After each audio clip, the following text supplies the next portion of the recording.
Well, good morning, everyone. My name is Chris Murphy. I have the honor of representing Connecticut in the United States Senate. I'm here with two of my fantastic colleagues, Senator Warren and Senator Blumenthal, along with a group of really important workers and advocates who are joining us today to deliver a simple message to Amazon, that it's time for Amazon to do the right thing and take responsibility for the work conditions of some of its most important employees.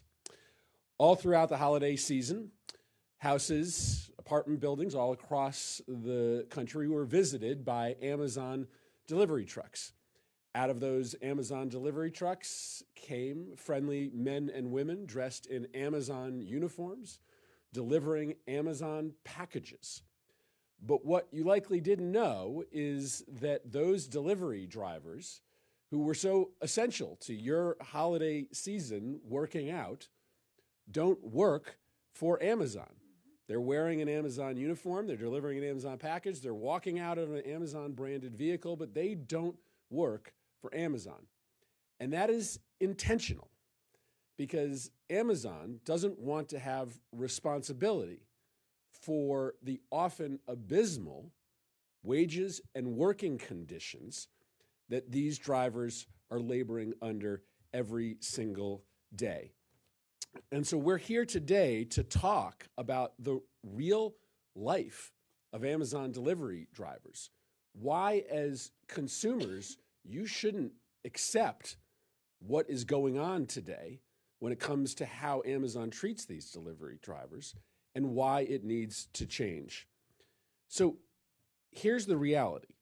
These drivers work for a myriad of independent companies all across the country, and Amazon contracts with those companies in order to get these packages delivered.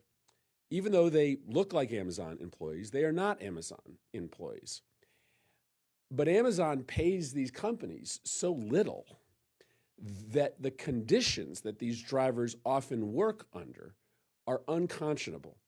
Drivers have been forced to endure terrible working conditions, including 12-hour shifts with no breaks, working in extreme heat, working through hazardous conditions, working without proper safety measures. And the results, unfortunately, speak for themselves.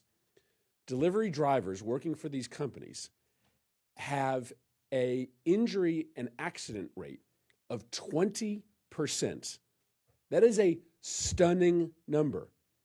If you were applying for a job and you were told that there was a 20% chance that by showing up for work, you were going to become injured so badly that you couldn't continue, you wouldn't take that job.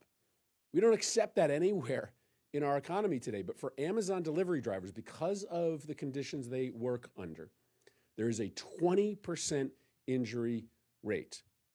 And so what we are here to say is that it is time for Amazon to take responsibility for the conditions that their drivers are working under.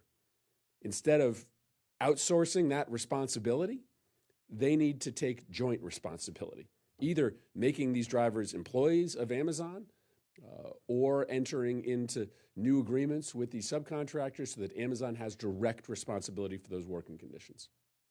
The last thing to say is this before I turn it over to Senator Warren.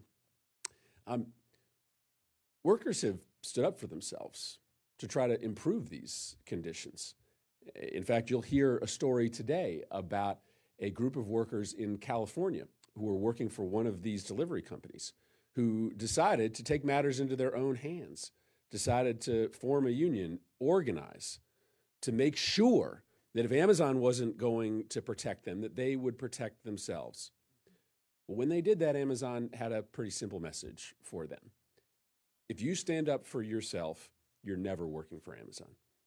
As soon as those workers began to organize, Amazon began to cut back on the routes that it gave to that company, ultimately terminating their contract. And let's be clear, that message was heard by every other company that works for Amazon. It was likely, unfortunately, heard by many other workers, that if you are a delivery driver that stands up for yourself, that demands better working conditions, Amazon doesn't want anything to do with you. There will be consequences for you, for the company that you work for. That's unacceptable. That is unacceptable. And so that is the second part of our message, is that Amazon needs to stop these union-busting techniques, needs to stop punishing workers who stand up for themselves when they're trying to get better conditions when it comes to delivering these packages. So I really want to thank all of our brothers and sisters who are here, who are going to talk a little bit about their stories and their perspective as working for and with Amazon, and why it's time for Amazon to do better. Unfortunately, this is not a problem exclusive to Amazon. We're talking about Amazon today, but this is a tactic employed by big companies, big corporations all across this country, where they outsource work to subcontractors. They refuse to take responsibility for the conditions and the wages, and it's something that as Americans and as members of Congress, we do not need to accept. We have sent a letter to Amazon demanding them to answer a set of questions about these practices. I'm really glad to say that this is a bipartisan letter. There's Republicans and Democrats in the Senate that have signed on to make these demands and to ask these questions. And I think it is a sign that there is a growing bipartisan coalition in the United States Senate to make sure that workers are not continually abused by these kind of corporate tactics. So with that, let me turn it over to Senator Elizabeth Warren, who, of course, has been doing such great work on this broad set of issues for so long. Thank you very much.